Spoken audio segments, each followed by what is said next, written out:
Alright, hello, this is Safi. I'm here to break down this track that I released just over a week ago at the time of uploading. It's called Gossamer. I think it's pretty sick. I tried out a lot of things that I haven't before, and I feel like it it's where I learned a little bit when I was really getting into doing production earlier this year. Um so it's pretty simple. It's only like 40 tracks. And let's play a little bit of this section in the drop, and then we can just get straight into it.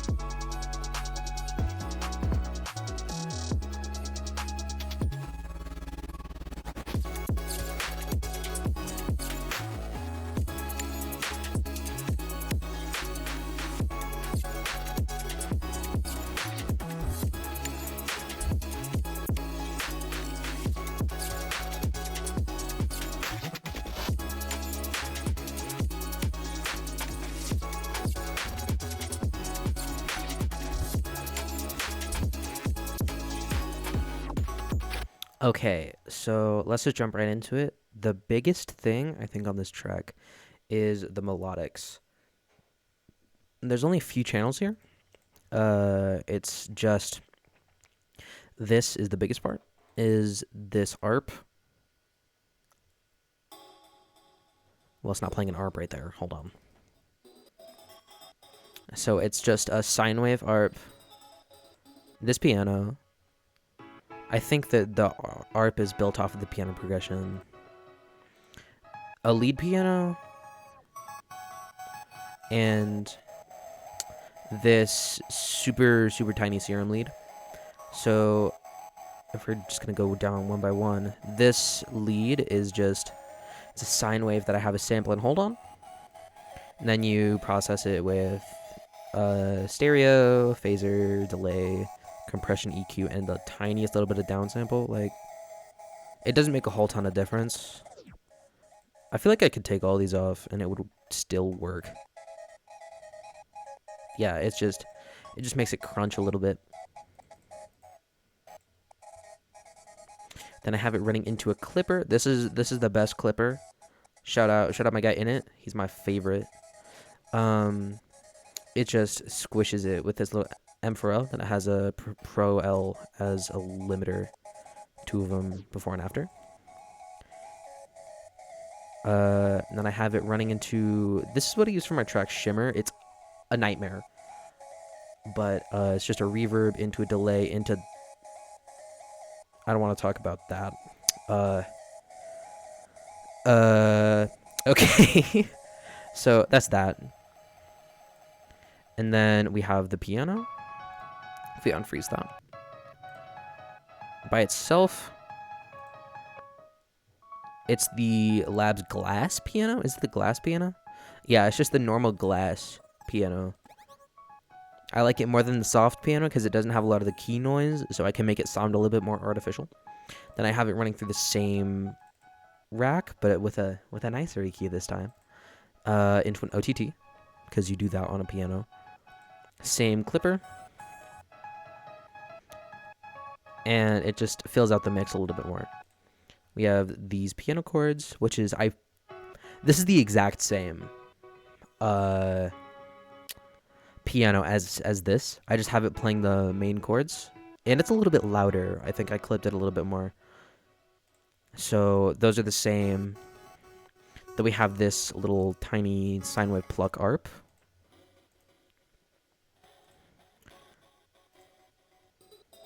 Which is, yeah, it's just a sine wave FM'd into a sawtooth with the same sample and hold on it. Down sample, dimension, no flanger because it sounded really bad. So we just put those back onto it. And all of that is resampled into this pad right here. I did that using Quanta. It's a pretty nice granular synth, but if you have a stock, whatever, any sort of stock, Ableton, FL, most things have a granulizer, or you can get one for free, if I remember correctly. I will put a big text up on the screen if I can remember what that's called. So it's just this pad, which is that, and I think I layered another Labs instrument onto it. This is the pre-drop version, which I just have an auto pan running on, but it's the same processing as the drop one, which I'll do right now. So it's just the chords. Then we have, oh, I guess I bounced it down. So this is just by itself. We will take all this out. Yeah, okay. So it's just that.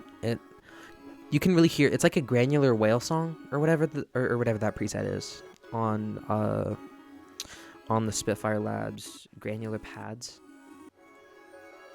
I don't know. I liked how it sounded.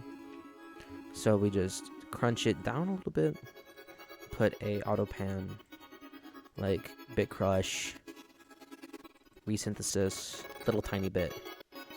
And that's the little bleeps in the background. EQ out the lows. I love really bad EQs, so I don't want you to judge me for that one. So, and then here, this is the mid drop. This is the entire song, because I had the first drop and then I resampled the whole thing, drums included, and it sounds like this.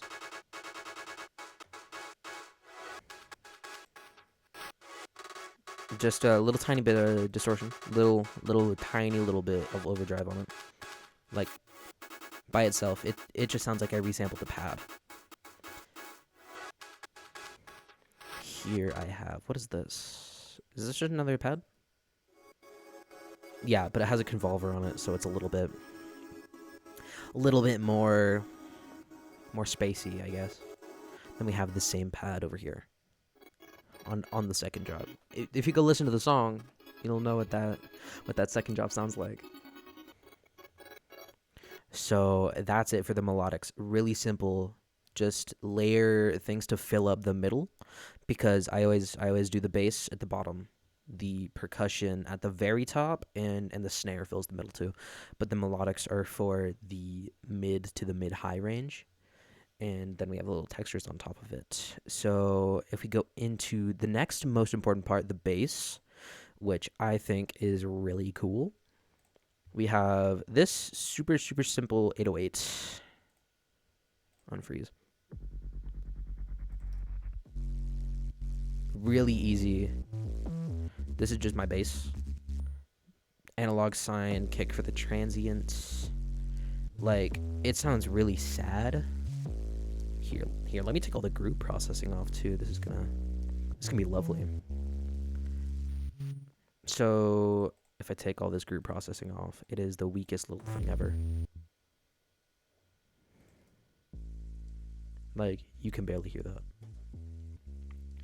But on this entire bass group, this is the most important part to the whole thing, because it clips the whole song together. But I have a master clip. Thank you. This master clip is really tight. It really squishes everything and compresses it together. Then I just have it driven a little bit. Erosion for noise. A roar distortion. This was my first project in Ableton 12, so I was messing with roar a lot. So it's just that, and then I run it into this old fat rack, which is just this one. This was before I loaded all my plugins in, right? So it's really just an OTT and a Saturn. So it's just OTT and then a basic Saturn, and then I do that one more time, I think. Glue compressor to glue the two layers together. And bass mono just for, because I like having a little bit of a mono sub, so I had that 120 hertz bass mono at the end.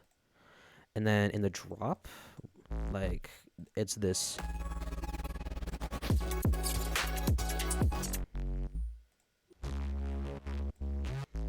It is this little tiny neuro bass sounding thing. So this is just a Reese in Vital, Open Vital. Yeah, it's just a sine wave or a square wave and a sine wave that I have time skew on. Like, yeah, if I put where's time skew again? Time skew, it just makes it a little bit harmonically different.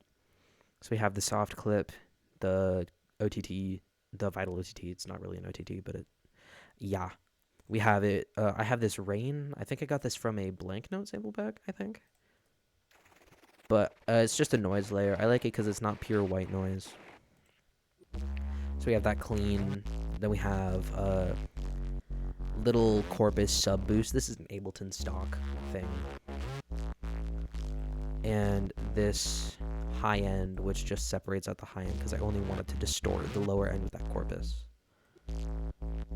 And then that just runs back into this bass processing. So then we go back into the 808, which a big thing in this track is the Redux, is the Big Crush. I don't know, I just like how it sounds. We have it on the master too. I'll get into that in a minute. But we have the Redux going, and it gives it a little tiny bit of a snap at the high end. It's like erosion, but it's a different noise profile. And then there's this third 808, which is just the same. This is the same 808, but I put a vocoder on it, just to squish it together a little bit, and a saturator to glue the two layers together because I have the same noise layer. But this one's a lot simpler. It's a lot less there, but in context, it sounds pretty sick because I have this. It's up a few octaves, which really messes it up. But I have this EQ that takes out the sub. So I just automate that on for this drop. And then I can layer it together without it clashing. So it's just the two basses. And then they clip together really nice. I'm really happy with that, with how that came out. And then we just have the fills. The auto pan it makes it wub a little bit because I didn't want to do that in a LFO. I really like having all my stuff out on the processing instead of in the synth for whatever reason. I don't know why. And then that's pretty much it for the bass. It's not super difficult. So I think the last thing is the drums here. So there's a few things. Drums by themselves, they're pretty tight. So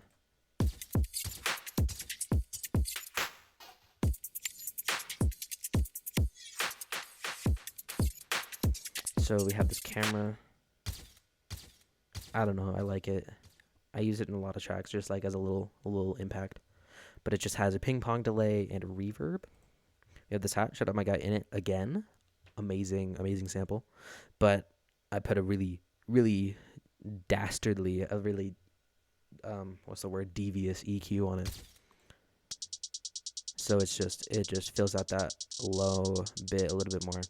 This is a Zytra kick. I'm 97% sure that's from the volume 1 of my Discord server sample pack. Go download that. I'll put a link below, I guess. But it's just a kick that I took the high end out of and I boosted 612 for whatever reason. So this is on the second drop. This is a kick layer because the side chain was really heavy and I wanted the kick to have a little bit more going on. So that's pretty much that. So for the clap, we have it's just a few layers. It's just we have this is the pre-drop clap. This is a stock Ableton clap. No processing, just a little tiny bit of reverb, and it's really quiet. I turned the sample down, I think, quite a bit before I flattened it. I don't know, maybe. And then we have this little tiny noise layer, which that is a hat that I stole. Yeah. So it's just that layered on top of it. I bit crushed it and then I flattened it down really heavy. In the drop, we have a little bit more going on. We have this clap layer from, I think it was from an old Twitter clip that I found, but it's just tiny, tiny little noise layer for this mid clap. We have, that's the init hat, but I distorted it again. And I added a lot of transient shaping. This is just, that's a rain Foley that I just took everything besides the highs out of, and so it's just a little bit of a layer on the clap. This little tiny garage hit. It's like the, you know, the swing in the garage tracks where it goes it's like that, but I just took that little part out of it. I don't know, it sounded cool. Little tiny riser right there, white noise right there. This might be Ableton stock too. Yeah, it's just a auto pan, and I resampled it. So for the hats, these are from a while ago. I made these. This is just a bunch of tiny little impulses that I processed together with a spectral gate.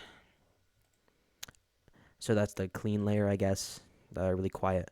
We have the spectral gate. Just makes that high end a little bit less pronounced. And then I do my little thing where I make a random LFO.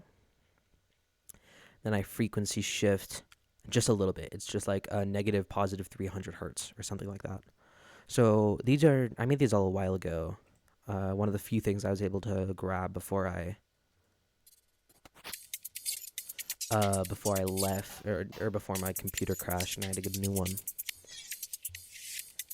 I took every single one of these samples, and they're going to be in the third volume of my Discord sample pack, the Savvy Chord sample pack, volume 3. So you'll have all of those, and I think the full loop is in there too. So that's dropping April 14th, I think. So yeah, and it's free. So go grab it. So I have. This is just a little tiny hat. This is a groove that I made forever ago. It's just a really tiny. It's. I think what I did was I put a bunch of tiny little hats into an arpeggiator, and then I just randomized the arpeggiator. And then this one is same thing. It's just a different pattern. And I have this little ride, tiny ride. It goes throughout the whole thing. I just like how it sounds. So that's pretty much it. We just have, this is my favorite bird Foley. I found it on looperman.com, I think, or freesound.com, or one of those royalty-free sound websites. So I just have a spectral gate going on that I flattened. Yeah, and then I have this rain Foley. This was just on my computer. I don't know where it comes from. I don't know where it went. And lastly, we have this little tiny glitch. Little tiny baby. It goes, and that's the master that's bit crushing it. But it just, yeah, that's the clean sound. That one's also in a Safi chord sample pack if you want to go cop that. So just all together on the master, real quick, I have this is just it's another bass mono. I don't know why it's on there. I made this whole song in like 2 days. So there's that.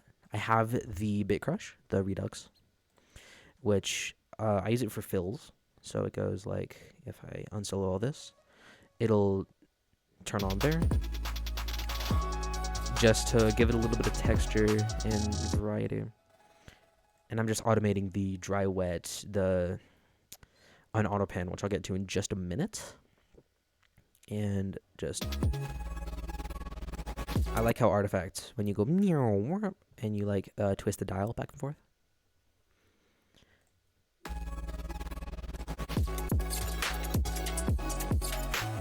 I don't know. I think it sounds cool. And then we have the dry wet on the Redux, just turning it on and off. I only do it for those little fills because it's off, or like the device is off everywhere else. And then we have this auto pan. auto pan. Thank you. And I just have it on for a lot of the fills as well. Like it makes it sound like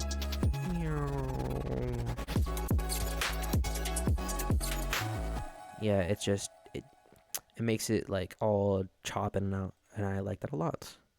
Then we have Pro L. That's on dynamic. I just throw it on there because it gets rid of. It does a lot of gain reduction. EQ, tiny little sliver of the mids taken out. I don't know what I was thinking. Don't EQ your master, please, unless you're crazy. Crazy is good sometimes. Then I have this tape stop. Tape stop is. I'll just show this in new lane and show. Oh crap! Re-enable. Show this in new lane too. Okay. So this tape stop, it's just I use it to transition. So I just change the downtime so it goes like it's that little backspin that or right here I do it again. But that one's tiny. That one's just world's smallest thing ever. And that's about it. Pretty simple for that right there, I guess. Yeah. So that's all I guess. I hope that shows a little bit of what I do. It's really quick. I'm gonna have the stems down below if you want to go check those out. A lot of these sounds are gonna be going into my next sample pack. So if you want to go check those out, then they're going to be free. I drop a sample pack pretty much every 6 months, and I have for just over a year now, and I'm really happy about that. So yeah, that's pretty much it. I have a lot of new music coming up, so if you want to go check that out, go check out Gossamer. That's gonna and that's everywhere too. So yeah, that's all. Thank you.